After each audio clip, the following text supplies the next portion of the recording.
righty. Well, hello everyone. How are y'all doing today? We're good. How are you? Yeah, how are you? I'm good. I'm good. I'm so excited to chat with you all about Blood and Water season 2. It's one of my favorite shows. I just want y'all to understand how big this show is in America because we love it. Like it's like our Gossip Girl. It's like our Pretty Little Liars, all those types of shows. So Yeah. yes, very much, very much.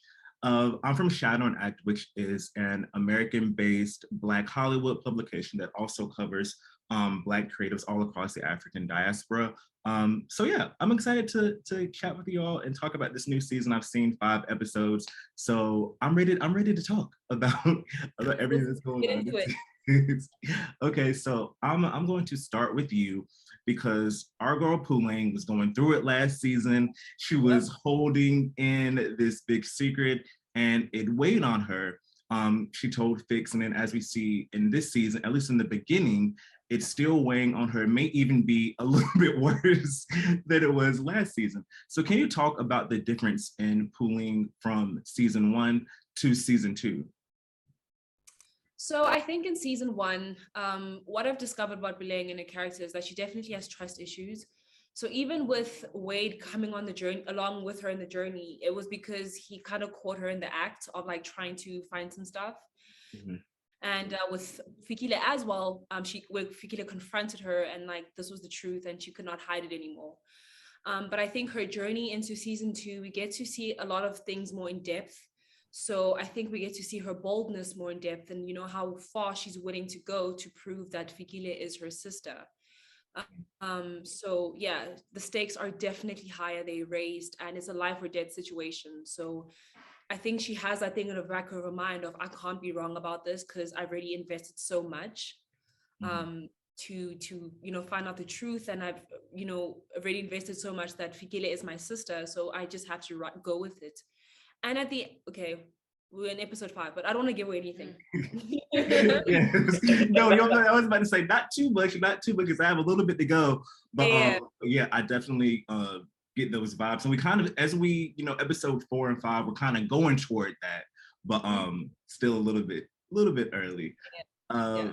So Dillon, for you, Wade was kind of like this dependable, unsung hero of season 1. And for the most part, he's still that in season 2. But as we see in the season early on, he's kind of done with playing and this love triangle. He says he's going to stop blocking his blessings and try to pursue someone else even. It's kind of like a flip. So can you talk to us about the differences between Wade in season 1 and kind of the Wade that we're seeing in season 2?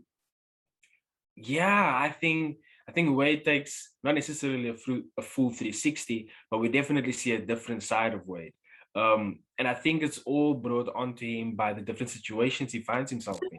It's new situations that bring out this different side and this new side where he has to stand up for himself, where he's blocking off pulling, where he's now moving on in his love life per se. And I think, yeah, I can give credit to all the situations he finds himself in throughout the season 2. Yeah, and I think it's about time that Wade stood up for himself, and I'm glad that it happened as early as it did. As you said, from the beginning of season 2, we see him already make this change because of how season 1 has ended. Yeah. And Thabang, for you, how does it just feel in general for you and your fellow cast members to be global sensations now? I mean, Netflix is such a huge platform, and right now, yes, everyone, global sensation. Yes, seriously. It's like that. And everyone is being able to see this series all across the globe. So how does it feel from, season 1 kind of going in, this being like this new show, and then it's season 2 where you literally have fans across the globe? How it feels for that. No. When we went into season 1, we were definitely not expecting it to be such a big show. We were all just like nervous, saying, "Hey, is this gonna do well? Is there gonna be a season 2? I'm worried." But now that we have seen the reception from the audience, we were just like, okay, now we need to okay, not really top season one, but like we still need to bring the A game and push it forward a bit more. So yeah, it was really exciting to see how well it did. It was really like a blessing to be a part of it all, a huge blessing. It opened so many doors as well. Yeah, Yeah. yeah. Yeah. And I'm gonna going off of that. Blood and Water is also just like a huge moment for African storytelling and having stories from Africa on the screen on this big scale. So how do you hope the show continues to impact South African stories, or just African stories in general, Black stories in general, on such a wide-reaching platform? Yeah. I think for me, the most humbling part and just a great realization was I think a lot of the times, so our stories are told obviously from a different perspective, not from our own voices. And I think a lot of that has to do obviously with just controlling the narrative, but also there was just a lack of trust. Like, could we give people a project this big and will it be successful? Will it be a commercial success? And I'm glad that Blood and Water proved that it can be, you can trust Black creatives and African creatives to tell their stories, and people will relate to it. People will gravitate towards it. So I'm hoping there's a continuation of that throughout the continent. Like, we're just seeing more voices amplified, and Black voices amplified, and to see more positive storytelling for the Black child and the African child, not just one of poverty and struggling. I mean, those are important, but I think these ones are important as well, to see a different perspective of like what it is to be African and a Black creative. Yeah, yeah, absolutely, absolutely. And Dillon, without revealing too much, because we don't want to reveal too much, but what are some surprises that you think what fans can anticipate coming in this season? Because there's still a lot of seamless flow from season one to season two, but at the same time, there's a lot of new stuff. There's a lot of new storylines. There's new characters. So, what are some things that you think can surprise people about season two? Oh, there's a lot. There's a lot. I think one of the biggest things that the audience members can be surprised about or expect during the season two is like a lot of their wants would be answered and given, but also at the same time, there's things that is given like fresh faces, new storylines, behind the scenes of these characters. You go deep into their story life, their home life. We learn that and you didn't know that you actually wanted that. So I think in season two, we definitely explore so much more with the characters. We give so much more depth to each character. And I think, like I said, the main thing, your wants sort of get given, but at the same time, not given. And I won't say what I mean by that. But but yeah, there's a lot in store for things that you wanted and things you didn't know that you needed. Yeah, yeah. And Thabang, one thing that I like about KB this season, in the first season, we knew that he wanted to be a musician, but we kind of see that play out a lot more during this season, with songs and performances and stuff. And I know that you're also a musician in real life, like outside of the show. So what's that experience like? Do you use any of your real life experiences as a musician to kind of help, craft the character of KB in his musical journey too? That's a very interesting question. Well, firstly, I don't make rap music. The genre already is just like different. Also, KB is pretty much a rich kid and had, all the, I'd say, equipment that he needed to make his music just like handed to him. And I haven't experienced that, so I wouldn't say musically my life's experiences are the same as KB's. They very different, also especially because he's a rapper and I make like Afro beats slash sing rap type of music, you know. Yeah. Yeah, so that alone is just like the difference, the main difference. Yeah, yeah. And Sorry, what people don't know is that you actually wrote your own verse, like you wrote the Oh song. yeah, yeah, Like, for oh, KB. Yeah, I did. I wrote his verse. Yeah. That's cool. That's cool. Yeah. So it's kind of like a, different types of music, but at the same time, you're still like injecting your own type of, Yeah, definitely. When it comes to, I can write really well. I'm a good writer from high school. Like I was always even known, as the guy who nails essays and stuff like that. So yeah, like I'm a good writer.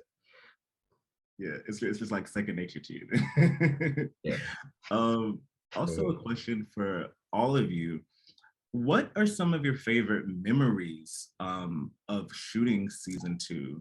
Do you have any stories from set that you just like look back and like, this was fun, this was lit, this was great? Did you have any moments from filming that this season that you look back on like that? I really enjoyed, we were like all not quarantined, but we were all forced to stay like in one building. Like all of us, when we weren't really allowed to go out, just to, minimize the risk of catching COVID and coming back to set. So that allowed us to really be creative with how we entertained ourselves indoors. So we had a lot of games nights. We, did hide and seek in like different apartments. Found out who could cook, who can't cook. So it was a lot of just like bonding as the cast and really getting to know each other, which I think we didn't really have that in season 1, So season 2, I think we definitely like the relationships grew stronger. And I just enjoyed working with everyone. I'm very privileged to work with not only talented people, but genuinely amazing human beings. So yeah, that was really great. Yeah. I think for me as well, some of my favorite moments were those that was made behind the scenes. Like Amma said, we were bubbled together in one place, and we had a lot of fun, from the most silliest of games like hide and seek to almost every night 30 seconds we played Mafia. Remember Mafia? I love Mafia. Yeah, Thabang is a beast in Mafia. Oh, It's actually intense. Yo, He's able to hide. I'm not even sure how. But I think for me, because I love games and I love having fun, those were like the best moments that we made. We had an Xbox there as well. So playing Xbox, 30 seconds, Jenga, what else was there? Like I said, hide and seek, Mafia, Uno, charades, the list goes on. And I think all of those days that we were able to spend all together, I think all of those we were able to spend together is some of my favorite moments, definitely. Yeah. Thabang, what about you? That's what Dillon and Amma, said. That's one of like my favorite moments during shooting season 2. I didn't spend much time with him, but the little time that I did spend, it was special and memorable. Aside from that, just the whole experience of it all, the opportunity to learn and improve your craft and work on it more, understand, the whole craft of filmmaking better, that opportunity on its own is just like always special, yeah. For sure. Well, those are all the questions I have for you guys. I really enjoyed chatting with you today. And I need y'all to do me a favor. I don't know what you can do to tell Netflix that we need more episodes of Blood and Water next time. We need like 15, 20. We need something. Because I'm going to tell you this too. Blood and Water is one of the only shows where, because I try not to binge it all at once, but every episode ends with a cliffhanger. So it's just like, you can't possibly like, I'm going to be like, oh, I'm going to eat after this. Or, oh, I'm going to do some work after this. And then you see like the final 10 seconds of the episode. I'm like, no, I have to like go to the next episode and continue watching. So we need more episodes because otherwise I feel unfulfilled. And then I remember even last year, because I think the first season kind of hit differently for us because we're still in the pandemic, but even then we were like deep in the pandemic when the first season came out. So it was very much, fun to have. This was probably one of the few new shows that were able to premiere because you had already shot it. That came on at the time. So it holds a special place in my heart. And I just want y'all to know how much we appreciate you over here in America. And yeah, thanks so much for chatting with me. And I hope you all enjoy the rest of your day and have a good evening. Thank you so much. What time is it? Thank you so much. It is 10 a.m. Yeah, I'm in New York City, so it was like in the morning. I was like, oh. I know it's like evening for afternoon/evening for y'all, but yeah, pretty early for me, not too early. Thank you so much. All right, thank you so much. Bye, and thank you, Caitlin.